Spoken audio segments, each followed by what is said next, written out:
안녕하세요. 30대 여성입니다. 얼마 전 남편과 이혼했어요. 이혼한 게 무슨 자랑이라고 이렇게 사연까지 쓰냐고요? 너무 답답해서 어디에 하소연이라도 하지 않으면 억울해 죽을 것 같아서 그러니 제 이야기 좀 들어주세요. 남편과 저는 친구의 소개로 만났습니다. 친구가 소개팅을 주선해준 건 아니고요. 정확히 말하자면 친구의 생일 파티에서 만났습니다. 친구가 35살 생일은 특별하게 축하하고 싶다며 다른 때와 달리 근사한 와인바를 빌렸더라고요. 저는 원래 술을 좋아하진 않지만 친구를 축하해주기 위해 잠시 들렸던 자리였습니다. 남편은 제 친구와는 대학 동기로 역시 친구 생일을 축하해주기 위해 왔었다고 하더라고요. 어쩌다 보니 저희는 바로 옆에 앉게 되었고 아무래도 술이 한두 잔 들어가니까 서로 누가 먼저랄 것 없이 이야기를 나누게 되었습니다.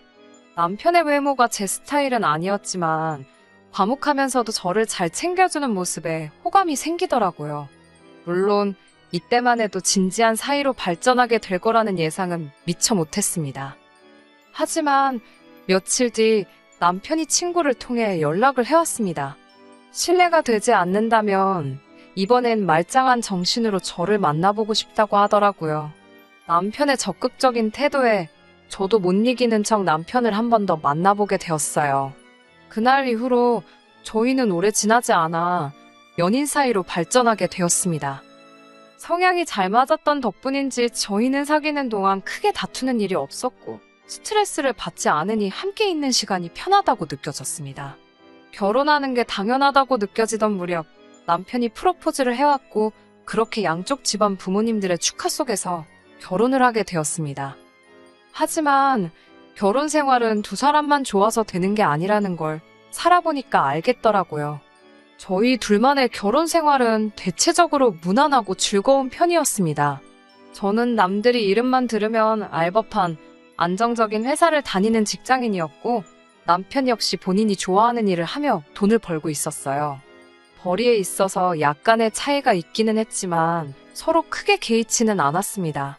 결혼할 때부터 경제적인 부분에 있어서는 터놓고 이야기를 나눴었기에 제 입장에서는 제가 손해본다고 생각할 이유가 없었고 남편 입장에서는 쓸데없는 자격지심을 느낄 이유가 없었지요.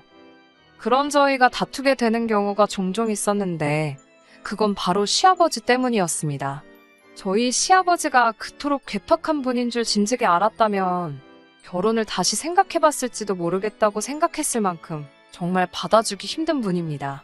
그런 생각까지 했던 건 무서웠거든요. 언젠가 나중에 내 남편도 이렇게 변하면 어쩌지라는 생각이 들었으니까요. 제 입장에서는 결혼 전에 시부모님 성격을 파악할 충분한 시간이 없었습니다. 그도 그럴 것이 본격적으로 결혼 이야기가 나오고서야 왕래를 시작했으니까요. 인사드리러 간 날 한 번, 상견례 자리에서 한 번, 그리고 식장에서 한 번, 총 3번을 본 게 전부입니다. 그때마다 아버님은 별 말씀이 없으셨는데 저는 아버님이 남편처럼 과묵한 성격을 가지셨기 때문이라고 생각했어요. 나중에 듣기로는 그때마다 뭔가 마음에 안 드시는 게 있어서 삐져 계셨던 거지만요. 그나마 남편과 어머님이 아들 장가 보내야 하지 않겠냐며 사정사정해서 달래놓으셨던 거랍니다. 이 얘기를 들었을 때 사기 결혼을 당한 심정이었네요. 차라리 그때 욱하시는 모습을 보여주시지. 평생 도배 가게를 하셨다는 아버님께서는 그 흔한 직원 한 명 두질 못하셨는데요. 역시 당신의 성격 때문이었습니다. 어쩌다 젊은 사람들이 일 좀 배워보겠다고 하도 얼마 버텨내지를 못했답니다. 그게 일을 혹독하게 가르치셔서 그런 거면 말을 안 합니다. 언젠가 한 번은 중년의 남성분께서 일을 배우겠다고 오셨었나 봐요. 그런데 그분이 머리숱이 많이 없으셨나 봅니다. 그래서 평소에 모자를 즐겨 쓰셨는데 하루는 날이 엄청 더웠었답니다. 그래서 그분이 잠시 모자를 벗고 일을 하시는데 아버님께서 역겨우니까 모자를 쓰라고 그러셨답니다. 밥맛 떨어지게 모자를 왜 벗냐고요. 그 말을 듣고 그분께서는 심한 모욕감을 느끼셨던 모양입니다. 그전까지 아버님께 스승님이라고 부르실 만큼 깍듯하게 아버님을 따르셨다는데 그 자리에서는 서로 개하소야하면서 난리가 났던 모양이에요. 결국 두 분이서 주먹다짐을 하시고 경찰서까지 다녀오셨답니다. 더 어이가 없는 건 이걸 무슨 무용담이랍시고 아버님이 본인 입으로 여기저기 말씀을 하고 다니십니다. 저도 아버님께 들었고요.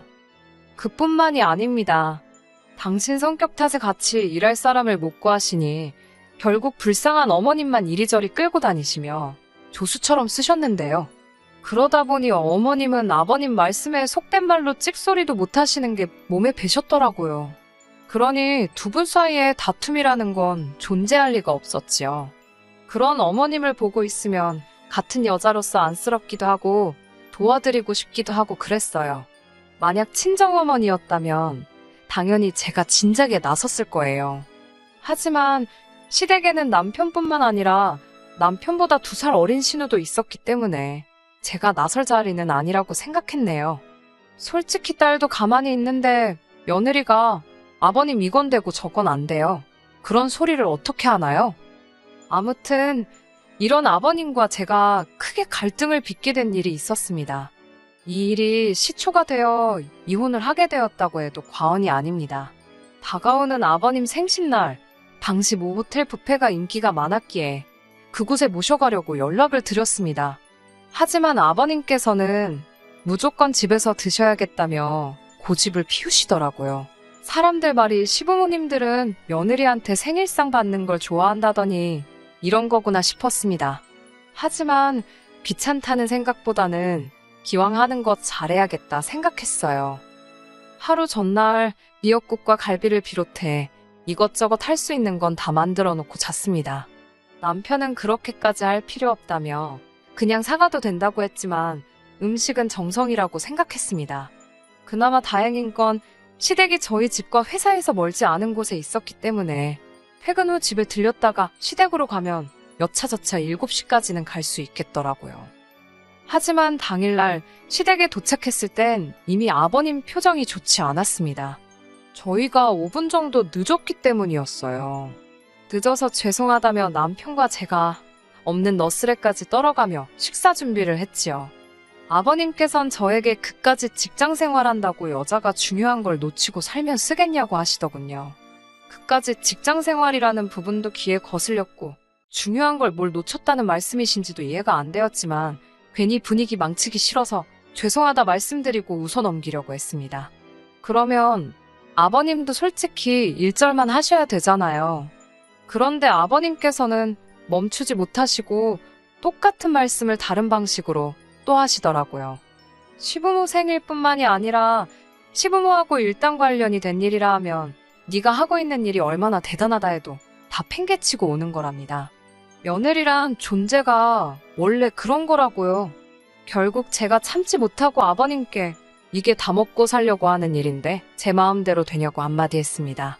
그러자 아버님께서는 네가 그 일 안 하면 내 아들이 너 굶기냐고 그러시는데 화가 나신 듯한 목소리였어요. 어머님이 뒤쪽에서 저에게 불안한 눈빛으로 그만하라며 사인을 보내시더라고요.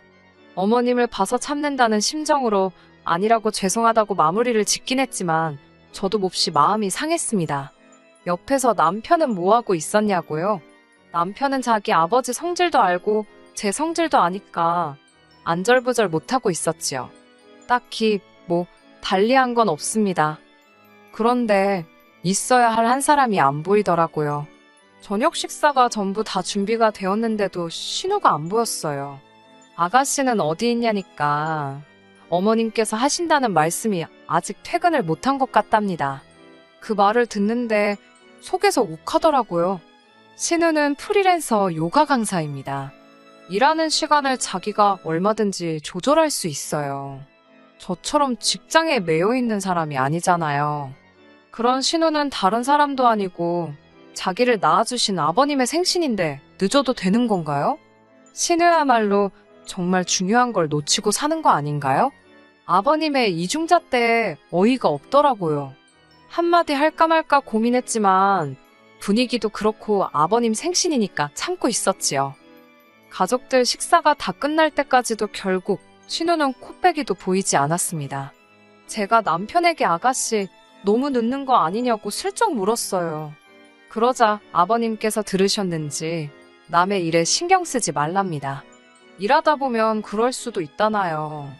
방금 전까지 저 5분 늦었다고 그렇게 뭐라고 하시던 분이 당신 딸한테는 어찌나 관대하신지 좀 서운하더라고요. 제가 아버님께 저나 신우나 똑같이 일하다 오는 건데 저는 그렇게 혼내시고 신우는 괜찮은 거냐고 서운한 티를 내며 물었어요. 순간 식탁에는 진짜 무슨 전운이 감도는 것 같았네요. 아버님께서는 잠깐 말이 없으시더니 며느리는 며느리랍니다. 며느리하고 딸은 엄연히 다른 존재래요. 당신은 딸 같은 며느리는 바라지도 않고 필요도 없답니다. 행여 신우랑 맘먹을 생각은 꿈도 꾸지 말라면서 기어오르지 말라고 하시더군요. 그 말씀을 듣고 나니 그동안 제가 뭐 한다고 시부모님께 그랬나 싶더라고요. 숫기도 없고 낯도 가리는 성격이지만 그래도 어디 가서 못난 며느리 소리는 안 들으려고 나름대로 노력 많이 했습니다.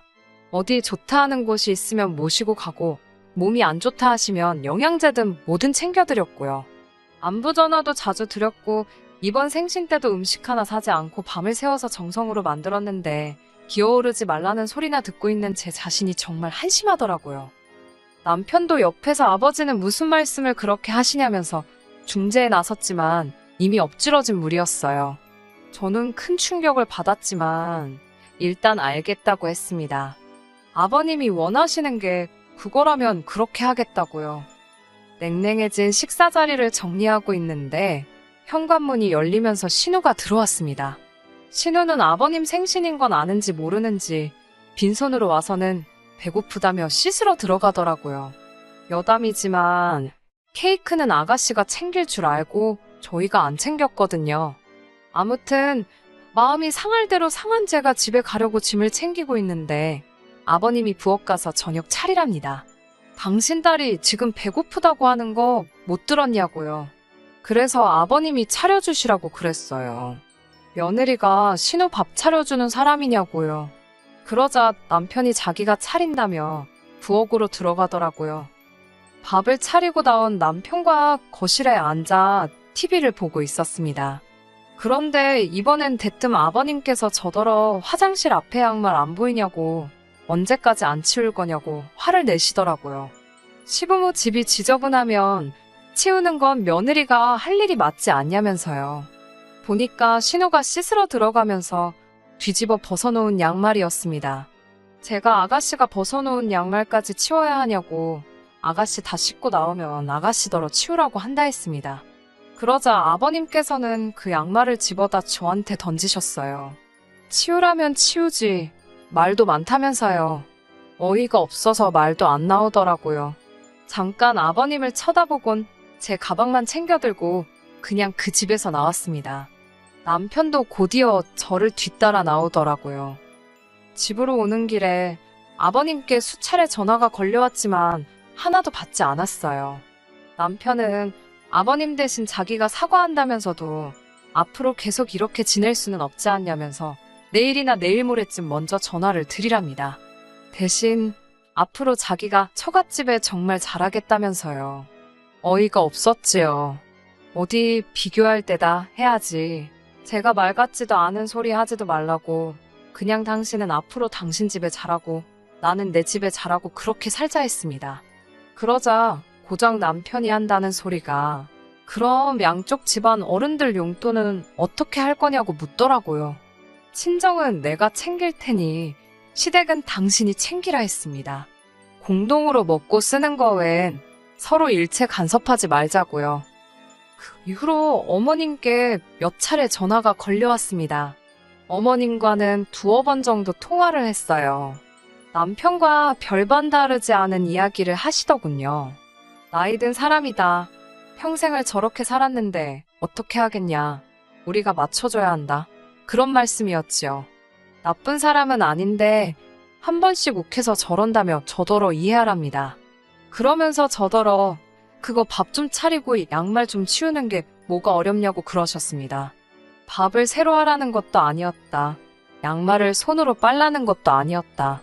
밥이랑 반찬 다 냉장고에 있는 거 꺼내주기만 하면 되고 양말은 집어다 세탁기에 넣어주기만 하면 되는 걸 왜 시아버지랑 기싸움을 하냐면서 저도 잘한 거 하나 없답니다. 솔직히 처음에는 그래도 어머님은 저를 이해해 주시는가 싶어 마음이 살짝 풀어질 뻔했는데 듣다 보니 결국은 숙이고 들어오라는 소리셨어요. 그 이후로는 어머님과도 통화하지 않았습니다. 그 이후로 남편과 저희 관계는 급속도로 악화되었습니다. 남편은 나이든 아버님한테 젊은 제가 한 번 져주는 게 뭐가 그렇게 힘든 일인지 이해를 못하겠다며 계속해서 저를 탓했어요. 반면에 저는 남편이 제 입장을 대변해주길 바랬거든요. 다른 걸 다 떠나서 양말을 던지신 일만이라도 사과를 받았으면 좋겠더라고요. 양말에 맞아봤자 아프면 얼마나 아프냐, 그런 문제가 아니잖아요. 신우가 신었던 양말을 저에게 집어던지셨다는 그 자체가 모욕적이었으니까요. 하지만 남편은 죽어도 저를 대신해 아버님께 그 이야기를 해줄 생각이 없는 눈치였습니다. 그렇다 보니 둘의 사이가 좋아질 수가 없었지요. 그래도 이혼을 못했던 이유는 글쎄요, 결혼한 지 얼마 되지도 않아서 실패했다는 걸 인정하고 싶지 않았던 것 같아요. 대학도 취업도 다 노력한 만큼 결과가 나왔었는데 결혼 생활만큼은 제 노력대로 안 된다는 현실을 받아들이기 힘들었어요. 그런 제가 완전히 이혼을 결심하게 된 건 몇 달 전 아버님이 병원에 입원하게 되시면서입니다. 아버님께서는 도배 가게를 폐업하신 후 이따금씩 일용 근로자로 건설 일을 하셨는데요. 그날도 그 일을 나가셨다가 낙상사고를 당하셨답니다. 갈비뼈가 골절되면서 병원에 2달 정도 입원을 하셔야 된다고 그러더라고요. 그 말을 전하는 남편 표정이 심란해 보였지만 남편도 꼴보기 싫은 데다가 양말 사건 이후로 시부모님과의 관계도 있는 대로 악화된 상황이었으니 솔직히 병문안은커녕 신경도 쓰기 싫었습니다. 그래도 병문안을 가긴 가야 하나 어째야 되나 고민하며 며칠의 시간이 흘렀습니다. 남편이 하루는 저더러 이야기 좀 하잡니다. 무슨 일이냐고 물으니까 지금 병원에서 시어머니 혼자 너무 고생을 하고 계신데요. 신우는 뭐 하냐니까 프리랜서라서 자기가 쉬면 자기 고객들 다른데 다 뺏긴다고 못 쉰다 그런답니다. 그래서 그럼 자기가 가서 도와드리라니까 자기는 남잔데 그런 일을 어떻게 하냐면서 그래서 말인데 이번에 가서 며느리 노릇 좀 해보랍니다. 제가 어이가 없어서 남편을 쳐다보니까 남편이 한다는 소리가 이참에 병간호 해드리면서 어머님 아버님 마음도 풀어드리면 얼마나 좋냐는 거예요. 사람이 뻔뻔해도 정도가 있어야지 싶더군요. 사실 남편과 양말 사태로 멀어지기 시작하고 얼마 지나지 않았을 무렵 친정 어머니께서 장염으로 입원하신 적이 있으셨거든요. 그때 남편도 저희 어머니께서 입원 중인 거 알고 있었지만 저랑 기싸움한답시고 괜찮냐는 말 한마디 없었습니다. 하다못해 제가 병문안 다녀오느라 아침부터 죽 끓이고 그러고 있는데도 어디 가냐고 묻지도 않더라고요. 자기는 그렇게 철저하게 무관심으로 일관해놓고 이제 와서 저더러 이참에 며느리 노릇 개나 주라지요. 다음날 어머님께서 병원에 한번 와달라며 연락을 해오셨어요. 당신이 개인적으로 볼 일도 있고 한데 도무지 시간이 안 난다면서요. 신우나 남편한테 말씀하시라고 매몰차게 거절할까도 했지만 오죽하면 나한테 이러실까 싶어서 이번이 처음이자 마지막이다 생각하고 회사에 반차 내고 갔습니다. 병실에 도착하니 어머님이 잘 왔다며 이야기 좀 하자십니다. 어머님께서는 다짜고짜 남편이 생활비를 안 보내주신다며 저에게 왜 안 보내는 거냐, 네가 못 보내게 하는 거냐고 따지셨습니다. 제가 어머님께 그때 양말 사건 이후로 돈 관리는 각자 하고 있기 때문에 저는 아무것도 모른다 하니까 이게 다 생활비를 안 보내줘서 일어난 일이랍니다. 돈이 있어야 먹고 살지 않겠냐며 네 시아버지가 뭐라도 좀 해본다고 나갔다가 저 꼴이 난 거라고요. 달리 해드릴 말씀이 없어 가만히 듣고만 있었습니다. 그러자 어머님께서는 이러다 당신까지 병이라도 나면 큰일 난다면서 당분간 저더러 아버님 병수발을 좀 둘랍니다. 그러면서 하신다는 말씀이 그때 아버님이 저한테 며느리는 며느리고 딸은 딸이라고 그래서 서운해하지 않았냐며 이참에 딸 같은 며느리 한번 해보라대요. 어이가 없어서 제가 웃었어요. 어머님, 저 그 자리 하나도 탐 안 난다고 딸 같은 며느리를 누가 하고 싶겠냐니까 어머님께서 그럼 그때는 왜 그렇게 삐졌냐고 물으셨어요. 아버님이 저한테 양말 던지신 거 생각 안 나시냐고 물으니 또 그 소리냐며 양말에 맞아서 뭐 피라도 났냐입니다. 그러면서 그렇게 병수발 들기가 싫으면 간병인이라도 부르게 돈이나 달라시더군요. 요샌 돈이 효도도 대신한다나요. 제가 너무 화가 나서 어머님 저한테 돈 맡겨놓으셨냐고, 그리고 그놈의 효도는 배 아파서 낳은 자식들한테 가서 찾으시라 했네요. 기분이 있는 대로 상해서 병원에 있어드리기로 한 것도 있고 그대로 뒤돌아서 친정으로 향했습니다. 평일 낮에 직장에 있어야 할 딸이 친정에 왔으니 친정 부모님도 깜짝 놀라신 눈치였어요. 친정 부모님께 그동안 말씀드리지 못했던 일을 전부 다 털어놓았습니다. 솔직히 신우가 벗어던진 양말로 얻어맞았다는 소리를 쪽팔려서 누구한테 할 수 있겠어요? 친정아버지께서는 바로 남편에게 전화를 거셨습니다. 화를 내실 줄 알았는데 아주 부드러운 목소리로 아버지께서 줄 것이 있으니 퇴근 후 잠시 들리라며 통화를 하시더라고요. 제가 서운한 마음에 아빠는 화도 안 나냐니까 녹음되면 어쩌냐입니다. 어이가 없어서 실없는 웃음이 나더라고요. 그렇게 친정에서 모처럼 마음 편하게 쉬고 있는데 남편이 왔습니다. 남편은 저를 보더니 자기랑 화해라도 하고 싶어서 꾸민 거냐며 이럴 거면 병원에 가서 병간호를 하는 게 맞다는 헛소리를 하는 거예요. 그때 친정 아버지께서 남편을 거실로 부르셨습니다. 그러더니 당신이 신고 있던 양말을 벗어서는 냅다 남편 얼굴을 때리셨어요. 기분 좋냐? 기분 좋아? 친정아버지의 그런 모습을 처음 봤기에 저도 친정어머니도 깜짝 놀랐지요. 친정아버지께선 네 애비가 뭔데 내 딸한테 양말을 던지냐면서 너는 뭐하는 자식인데 내 딸이 그런 꼴을 당하는 걸 보고만 있었냐며 당장이라도 남편을 두들겨 패실 기세였습니다. 그때 친정어머니가 그 정도면 알아들었을 거라며 아버지를 말리셨고요. 그 이후로 결국 남편은 저에게 사과를 해왔습니다. 자기가 직접 맞아보니 기분이 정말 더럽더라면서 미안하다고 아버님께도 자기가 꼭 사과하게 만들겠다고요. 하지만 이미 제 마음이 식을 대로 식어버린 상태였지요. 친정아버지께서 어느 정도 제한풀이도 해주셨고 위자료 욕심도 안 나더군요. 그냥 이혼만 하고 싶었습니다. 변호사 친구에게 물어보니 어차피 결혼 생활도 짧았고 변호사 수임료 떼주고 어쩌고 하면 남는 것도 없을 거라며 웬만하면 남편하고 합의해서 이혼하라고 하더라고요. 남편도 제 의사가 확고하다는 걸 알았는지 더는 설득하려 들지 않았고 그렇게 이혼했네요. 끝나서 너무 후련합니다. 그 사이에 시아버지는 퇴원하셨고 뭐 그쪽 집에서는 며느리 하나 잘못 들어와서 집안 꼴이 어쨌네 저쨌네 말이 많은 것 같았지만 별로 신경 안 쓰이더라고요.